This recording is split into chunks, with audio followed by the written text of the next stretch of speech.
अस्सलाम वालेकुम। मैं हूं हसनैन अहमद, लॉ डिपार्टमेंट से 6th सेमेस्टर है। तो आज जिस बुक का रिव्यू करने का मुझे कहा गया है वो है अल्बर्ट कैमू की बुक द स्ट्रेंजर। तो सबसे पहले हम ऑथर को डिस्कस करते हैं कि ऑथर उसकी अपनी तारीफ़ क्या है, उसके अपने थॉट्स क्या थे और किन सूरत हाल में, किस इन्वायरमेंट में वो पैदा हुआ और फिर किन किन इन्वायरमेंट के जो एसेंशियल फैक्टर्स थे उस पर असरअंदाज हुए और इसकी ये थॉट क्रिएट हुई। दैन हम डिस्कस करेंगे कि लिटरेचर में इसकी वैल्यू क्या है, इसकी लॉ में क्या वैल्यू है और फ़िलोसॉफ़िकल लेवल पे ये किस तरह फॉल करती है। और दैन लास्ट में हम अपना एक थीम जनरेट करेंगे कि आज के दौर के जो बड़े नाम हैं, पॉलिटिकल ज्यूरिस्ट हैं या लाइक जो थिंकर हैं, उनकी इसके बारे में क्या राय है। तो सबसे पहले मैं अल्बर्ट कैमू का अगर आपको इंट्रोडक्शन करवाऊँ तो ये एक फ्रेंच राइटर था, फ़िलासफ़र था और ड्रामेटिस्ट था और एक पॉलिटिकल एक्टिविस्ट भी था। ये 1913 में पैदा हुआ है।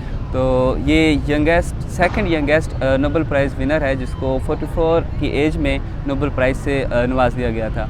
इसके अगर बाकी हम वर्क की बात करें तो इसने द स्ट्रेंजर के अलावा द रेबल और द फॉल लिखा है, जो कि काफ़ी मशहूर हैं। और अगर इसके हम पॉलिटिकल थाट की बात करें तो ये लेफ़्ट विंग से बिलोंग करता है और वर्ल्ड वार 2 के बाद ये ऐसा शख्स था कि जिसने लेफ़्ट विंग ज्वाइन करते हुए स्टालिन की गवर्नमेंट को अपोज़ किया था इस बिहाफ पर कि ये टोटलिटेरियनिज़म पर बेस करती है और एक एब्सोल्यूट मतलब सिस्टम है, इस बिहाफ पर इसको अपोज़ किया। और वो किस खुद पॉलिटिकल थाट का मानने वाला था, वो इस पॉलिटिकल थाट का मानने वाला था कि वो एक अनार्को सिंडिकलिज़म पे बिलीव करता था, जिसका मीन ये होता है कि आप जब ट्रेड यूनियंस की बात करते हैं, आप मज़दूर की बात करते हैं, तो इस हवाले से ये चीज़ समझी जाती है। तो अगर इसके बाद मैं आऊँ कि उसकी बेसिक तालीम क्या थी, तो उसने यूनिवर्सिटी ऑफ अल्जीरिया से फ़िलासफ़ी में अपनी एजुकेशन हासिल की थी और वो एक पुअर फैमिली से बिलोंग करता था। अगर हम उसकी पर्सनल लाइफ की बात करें तो उसने ज़िंदगी में अपनी 2 शादियाँ की थी और इसके अलावा भी उसके काफ़ी अफेयर्स रह चुके थे। तो इस हवाले से उसका करैक्टर सही नहीं माना जाता। और उसके बाद वो एक न्यूज़पेपर है कॉम्बैट, उसके 1942 से लेकर 1946 तक उसके एडिटर रह चुके हैं और ये बहुत ही यंग एज में वफ़ात पाए, तकरीबन 50 के लगभग इनकी डेथ होगी, वो भी एक कार एक्सीडेंट में अचानक। अच्छा, तो अब इनका जो नावल है द स्ट्रेंजर, उस पर हम क्रिटिकल व्यू से पहले हम इसकी समरी में आपको पेश करना चाहूँगा कि ये किस चीज़ के रिलेटेड है। अगर आप लॉ के स्टूडेंट हैं, फ़िलासफ़ी के हैं तो लिटरेचर के हैं, तो ये नावल आपके लिए बेहतर होने वाला है। क्यों? क्योंकि ये काफ़ी डिमेंशंस को कवर कर रहा है। मिसाल के तौर पे आप समरी समझने के बाद आपकी बात पूरी तरह समझ आ जाएगी कि किस तरह ये नावल डील करता है। तो शुरू करते हैं। ये स्टोरी शुरू होती है एक करैक्टर से, मेर्सी उसका नाम है, क्योंकि वो जब ये फ्रेंच लैंग्वेज में लिखा गया, लेकिन जब इंग्लिश में ट्रांसलेशन हुई तो ये उसको नाम दिया गया। तलफ़्फ़ुज़ के दायरे में फ़र्क हो सकता है। तो जो मर्सी होता है वो एक बड़ा इंट्रोवर्ट सा पर्सन होता है, बड़ा एक अजीब ख्याल रखने वाला पर्सन और बोरिंग पर्सन होता है। नो इमोशंस उसकी ज़िंदगी में होते हैं। वो इस तरह के एक अदारे में काम कर रहा होता है और उसकी वो एक अपार्टमेंट में रहता है अपनी अम्मी के साथ। तो इस तरह होता है कि उसकी जो वालिदा है उसके साथ कोई तल्लुकात सही नहीं बनते और वो तो खुद यही बहाना लगाता है कि मैं इतना फाइनेंशियल स्ट्रॉन्ग नहीं हूँ। दैन इसी बेस पर आप यूँ करें कि आप किसी ना ओल्ड होम में जाके रह लें। तो इस बेस पर वो अपनी जो वालिदा है उसको ओल्ड होम पे भेज देता है। अब क्या होता है कि बाकी उसकी रोज़ाना की वो जो जिस इंस्टीट्यूशन में काम करता है, वो उसकी क्लर्क की जो एक लाइफ है वो आम गुजरती जा रही है, उसमें भी वो फिर सिनेरियो दिखाया गया, लेकिन मजमूई तौर पर वो एक बोरिंग पर्सन था। अब उसको एक दिन कॉल रिसीव होती है जो उसका ओल्ड होम का जो सुपरिटेंडेंट उसकी तरफ से कि आपकी वालिदा की डेथ हो चुकी है। तो एक आम इंसान इस सूरत हाल में किस तरह बिहेव करता है, तो इससे उसका जो बिहेवियर था वो काफ़ी अजीब था। और जब वो बात करता है सुपरिटेंडेंट से तो कहता है अच्छा ठीक है जी, मैं आ जाऊंगा और अपनी जो वालिदा की मैयत है उसको मैं ले जाऊंगा। अच्छा, अब यहाँ से ज़रा स्टोरी के ना एक चेंजिंग आती है। जब वो ओल्ड होम जाता है तो उसका जो उसको वार्डन है या जो वो सुपरिटेंडेंट है वो उससे मिलता है, तो वो उसका रवैया काफ़ी अजीब पाता है। वो देखता है कि जब उसने वार्डन ने उसे कहा कि आपने अपनी माँ का चेहरा देखना है आखिरी दफ़ा, और वो ये बात कहता है कि नहीं बस मैं नहीं देखता, मुझे सिगरेट पीने का दिल कर रहा है और मैं अब सिगरेट पीऊँगा। तो वो माँ के चेहरे की बजाय वो सिगरेट पीने को तरजीह दे रहा होता है। देन फिर जो स्टूडेंट है उसको उसका बिहेवियर बहुत अजीब लगता है कि क्या वाकई ये इसकी असल वालदा थी, तो इसको क्या इशू, क्योंकि इसकी वो बाइसनेस नहीं रही जो हम आम अपने कल्चर सोसाइटी में पेरेंट्स और चिल्ड्रन की देखते हैं। देन क्या होता है फिर उसके बाद उसकी जो वालदा जब ओल्ड होम में थी तो उसके कुछ ना दोस्त होते हैं। जब उसके दोस्त उसके बेटे के पास वो उसी जगह ओल्ड होम में उसके पास ताज़ियत करने के लिए आते हैं तो उसको भी वो सही एटीट्यूड से नहीं मिलता और उनके सामने बैठता है। अब वो कहते हैं कि जनाब हमें बहुत दुख हुआ कि आपकी वालदा वफ़ात पा चुकी हैं, तो इस तरह मतलब कि वो अपने क्रिश्चियन वैल्यूज़ को मतलब वहाँ पे बयान करें। तो उस वक्त भी वो बड़ा एक नॉन सीरियस और बिल्कुल रो नहीं रहा था कि उसकी वालदा के वजह दो जिन्होंने साथ टाइम स्पेंड किया था वो रो रहे थे, वो आराम से बैठा और मतलब अजीब सा उसका रवैया था, नो इमोशंस और नथिंग। तो बड़ा एक अजीब सा वो इंसान था। अच्छा, अब ये सारा सिनेरी हो जाता है, उसकी माँ को दफना दिया जाता है और जब उसको दफनाया जा रहा होता है तो फिर भी वो कोई रोना नहीं, मतलब ऐसा जैसे नॉर्मल कि मुझे तो कुछ हुआ नहीं, इफेक्ट नहीं पड़ा। अच्छा, अगले दिन क्या होता है, जिस दिन उसकी माँ की डेथ हुई दफना, अगले दिन वो जाता है, उसकी गर्लफ्रेंड होती है मैरी, तो उसके साथ वो बीच में घूमने जाता है और उसके साथ बड़ा एक लाइफ एंजॉय करता है, कंज्यूमेशन करता है। और फिर वो कहता है कि मुझे अपनी जो गर्लफ्रेंड है उसके साथ टाइम स्पेंड करने में ज़्यादा मज़ा आया है, क्योंकि बनिस्बत के से। अब वो गर्लफ्रेंड इस बात पर हैरान होती है कि एक दिन पहले तुम्हारी वालदा की वफ़ात हो रही है और अगले तुम मेरे साथ बीच में तुम इंजॉय कर रहे हो, ये क्या मतलब। उसको भी इसका ना बिहेवियर बहुत अजीब दिखाई देता है। तो देन ये बात गुजर जाती है। अब दूसरा पार्ट स्टोरी का इस तरह शुरू होता है कि रेमंड नामी शख्स होता है जो कि मैरी का और इसका मर्सी का फ्रेंड होता है, म्यूचुअल फ्रेंड। अब रेमंड को एक इशू आ जाता है, उसकी एक अरब मिस्ट्रेस थी, उसकी पहले उसके साथ कोई लड़ाई होगी इस तरह। अब वो अल्बर्ट कैमू जो कि ऑथर हैं इसमें, उनको कहता है कि आप ना एक ख़त लिखें।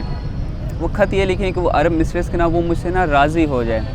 तो जब वो ख़त लिख देता है तो उसी फिर मौजज़ा ये होता है कि उस ख़त को पढ़ के इतना अच्छा लिखा होता है तो वो जो लड़की है वो दोबारा रेमंड के पास आ जाती है।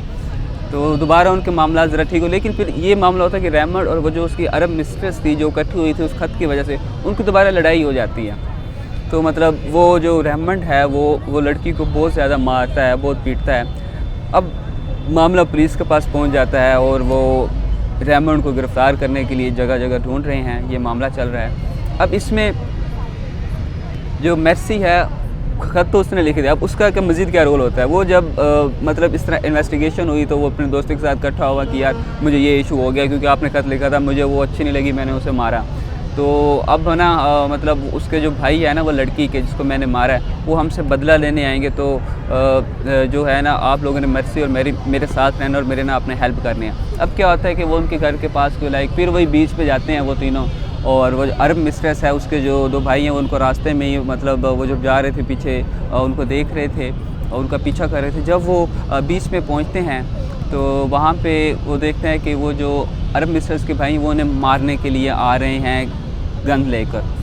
तो रेमंड और मर्सी क्या करता है, मर्सी रेमंड से उसकी गन ले लेता है और जब उनकी कुछ हाथापाई होती है तो मर्सी गन चला देता है उस अरब मिस्ट्रेस के भाई पर, इस तरह के वो सामने खड़ा होता है। खैर उसको वो मारने वाले नहीं था। अब वो जो बात लिखी है उसमें ये है कि मुझे ना वो कहता है मर्सी कि उस अरब मिस्ट्रेस के भाई पर गुस्सा नहीं आ रहा था क्योंकि मैं बीच पे खड़ा था और मुझे ना धूप लग रही थी। उस धूप की जो जलन थी ना मुझे वो बड़ी इरिटेट कर रही थी, जिसकी वजह से मैंने उस पर गोली चला दी। फिर मैंने एक गोली चला दी, फिर मुझे ना फिर दोबारा धूप होते मैंने फिर 2-3 गोलियाँ और चला दी, जिसकी वजह से मौके पर उस शख्स की डेथ हो गई। ये सिनेरियो हुआ, पुलिस ने पकड़ लिया रेमंड को और वो मर्सी को। मर्सी का जनाब केस चल पड़ा। मर्सी ने फिर एक वकील हायर किया, तो वकील जो का कितना मतलब उसके पास पैसे नहीं थे, अच्छा वकील ही मिल सका, लेकिन उसको वकील ने मर्सी को इतना यकीन दिलाया कि तुम्हारा केस स्ट्रॉन्ग है और मैं तुम्हारा केस जीत जाऊँगा। अब जो प्रोसिक्यूटर होता है, मतलब देखिए किसी भी केस में 2 पार्टीज़ होती हैं, एक तो इसका वकील था, दूसरा प्रोसिक्यूटर जिसने इस पे इल्ज़ाम साबित करना था एविडेंस के साथ। अब यहाँ मामला फिर इंटरेस्टिंग आ जाता है। यहाँ क्या मामला था, फिर यहाँ पे जज के सामने दोनों वकील फिर जिरा करते हैं, आर्गूमेंटेशन होती है। तो वो जो प्रोसिक्यूटर है वो कहता है कि ये जो शख्स मेर्सी है ना, ये एक मॉन्स्टर शख्स है, इसमें कोई फीलिंग नहीं है, ये तो सोसाइटी के लिए बड़ा एक हार्म क्रिएट कर रहा है। क्यों? इस वजह से कि देखें, इसने एक शख्स को मार दिया, और उससे पहले क्योंकि एक वकील का काम होता है वो ना जो मुलजिम होता है उसकी फिर हिस्ट्री भी ट्रेस करता है कि इसका बैकग्राउंड था, क्या था, क्या कि मुझे और भी इसके प्रीवियस क्रिमिनल रिकॉर्ड अगर को मिलता है तो वो मेरे केस को मुझे स्ट्रॉन्ग करेगा। फिर वो जो प्रोसिक्यूटर जज के सामने अदालत में ये पेश करता है कि ये अपनी वालदा की डेथ पर जो उसका रवैया था, तो उसको वो एक एज आ वो सपोर्टिव आर्गूमेंट के तौर पर पेश करते हैं कि वाकई एक शख्स मॉन्स्टर है। उसके साथ साथ वो ये भी कहता है कि वो उसका जो हॉस्टल का जो वार्डन का जो सुपरिटेंडेंट था, जिसने उसे बुलाया क्या कि मेरी आके अपनी जो माँ है उसका चेहरा देख लो, और उसके जो फ्रेंड्स उनको भी एज आ गवाह के तौर पर बुलवाया, और उन सब ने जो मेर्सी था उसके मतलब अगेंस्ट बात की कि ये जो लड़का है लाइक ये मॉन्स्टर टाइप है, और ये एक सोसाइटी के लिए एक हार्म का बायस है, इसको डेथ सेंटेंस देनी चाहिए। तो ये थी केस की सारी प्रीडिक्स। अब जब जज पूछता है मेर्सी से, जी बताओ तुम्हारा क्या आर्गूमेंट है कि तुमने उसको क्यों मारा, अब उसका ना बड़ा एक फ़िलोसॉफिकल सा जवाब होता है। तो कहता है जैसा अब मैंने ना उस वक्त मेरे फ़िज़िकल जो है ना नीड्स वो मेरे इमोशंस पर गालिब आ गई। लाइक उसने कहा कि मैंने उस शख्स को इस वजह से नहीं मारा कि मुझे वो बुरा लगा या उसने मतलब उससे मेरी लड़ाई, मैंने उस शख्स को इस वजह से मारा कि उस वक्त ना मेरे हाथ में गन थी और मुझे ना सूरज की जो धूप है वो मसला कर रही थी, मैं उस चीज़ से इरिटेट हुआ और मैंने उस पर गोलियाँ चला दी। अब ये आर्गूमेंट तो सेम इलॉजिकल सा था। अच्छा जी, अब उसको फांसी की सज़ा सुना दी गई क्योंकि गवाह मौजूद थे, हर चीज़ मौजूद थी। अब वो जेल में चला जाता है। अब जब जेल में फिर वो काफ़ी तन्हाई का अरसा गुजारता है, फिर वो एक क्रिश्चियन वैल्यूज़ का वो ना एक है कि जब एक शख्स को फांसी सुना जाए, फिर ना एक पादरी आया, उसे कहा कि यार तुमने चलो गुनाह कर लिया, अब तुम एक नियत कर लो कि मैं मतलब ना खुदा से, ईश्वर से मैं अपने सारे गुनाहों की माफ़ी मांगता हूँ। ये वो जब वो पादरी ये बात कर रहा तो अल्बर्ट कैमू का बड़ा ना बिहेवियर डिफरेंट था। वो कहता है कि मैं इन चीज़ों पे बिलीव नहीं करता, मुझे नहीं पता कि मतलब लाइफ आखिर में है या नहीं है, मेरी यही लाइफ है जो कि मैंने गुजार ली और बड़ी अच्छी तरीके से, मतलब इस तरह के उसके रिमार्क्स हैं। अब जब कहानी एंड हो जाती है तो आखिर में एक लाइन बचती है, वो ये कहता है कि मेरी तन्हाई को कम करने के लिए यही काफ़ी है कि जब जिस दिन मुझे फांसी लगाई जाएगी उसी दिन लोग नफ़रत के जज्बात लिए मुझे देखने आएंगे। ये आखिरी बात। अच्छा, अब इसका ज़रा मैं क्रिटिकल एनालिसिस पे बात करूं कि ये किस फ़िलासफ़िकल सॉर्ट में फॉल करती है और इसका क्या दूसरी फिर से रिलेशन है। देखें, बेसिकली तो ये एग्जिस्टेंशियलिज्म फ़िलासफ़ी में फॉल करती है, लेकिन अल्बर्ट कैमू ने अपनी लाइफ में इस बात को नहीं माना, और जो जिस लिटरेचर की ये किस्म में आती है उसको हम एब्सर्ड लिटरेचर कहते हैं।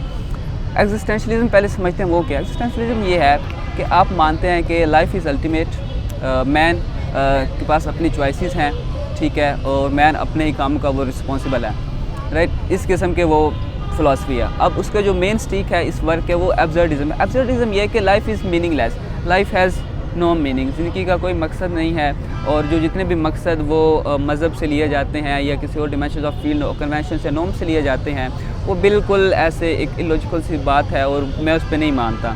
तो ये थी एब्सर्डिज़म फ़िलासफ़ी, और जो उसका ये सारा द स्ट्रेंजर नावल है वो एब्सर्डिज़म में फॉल करता है। अब इसका लॉ में किस तरह ताल्लुक़ है, जब देखते हैं कि जिस तरह उसको फांसी लगा दी गई, तो आज के दौर में हम देखते हैं कि हमारे पास थ्योरीज़ ऑफ पनिशमेंट डिफरेंट हैं, हमारे पास रेट्रीब्यूटिव थ्योरी है, डेटरेंट थ्योरी है।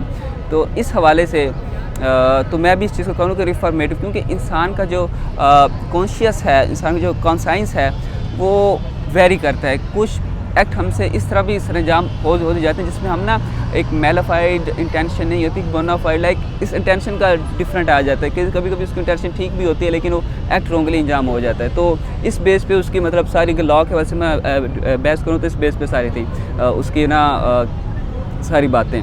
तो मेरा ये मानना है कि हमें रिफॉर्मेटिव सॉर्ट ऑफ पनिशमेंट को फॉलो करना चाहिए कि जिसमें आप जो क्रिमिनल है उसके बिहेवियर को ठीक करते हैं, अगर उसको कोई साइकोलॉजिकल इश्यूज़ हैं उसको आप ठीक करते हैं रेदर दैन आप उसको फांसी दें। लेकिन ये भी डेटरेंट थ्योरी भी मानी जाती है कि जब आप एक शख्स को फांसी देंगे तो ये उन सब के लिए पैगाम है। फॉर एग्जाम्पल हम देखते हैं कि अरब में, सऊदी अरब में क्राइम रेशो बहुत कम है। क्यों कम है? वहाँ पर क्राइम रेशो इस वजह से कम है कि वहाँ पे डेटरेंट थ्योरी है। डेटरेंट थ्योरी क्या है कि वो सरेआम फांसी देते हैं, वहाँ पे जो एक पनिशमेंट का कंसेप्ट है वो बहुत ज़्यादा है, जिस वजह से क्राइम रेट काफ़ी कम है। लेकिन ये चीज़ फिर एक ज्यूरिस्टिकल बहस है तो मेरा ये मानना है कि क्रिमिनल को उसकी साइकोलॉजी को इश्यूज़ को समझना चाहिए उस लिहाज पर और उसका फ़ैसला करना चाहिए। अच्छा, अब जो लाइफ़ के मीनिंग की बात हुई तो किरकेगार्ड एक फ़िलासफ़र है जो कि कैथोलिक लेवल पे एब्सर्डिज़म को डिफ़ाइन करने की कोशिश करते, कहते हैं जो उसकी ज़िंदगी एक मीनिंगलेस है, ज़िंदगी का कोई मकसद नहीं है, वो इस मकसद को कहता है कि हमें मज़हब में पाना चाहिए किरकेगार्ड के मुताबिक।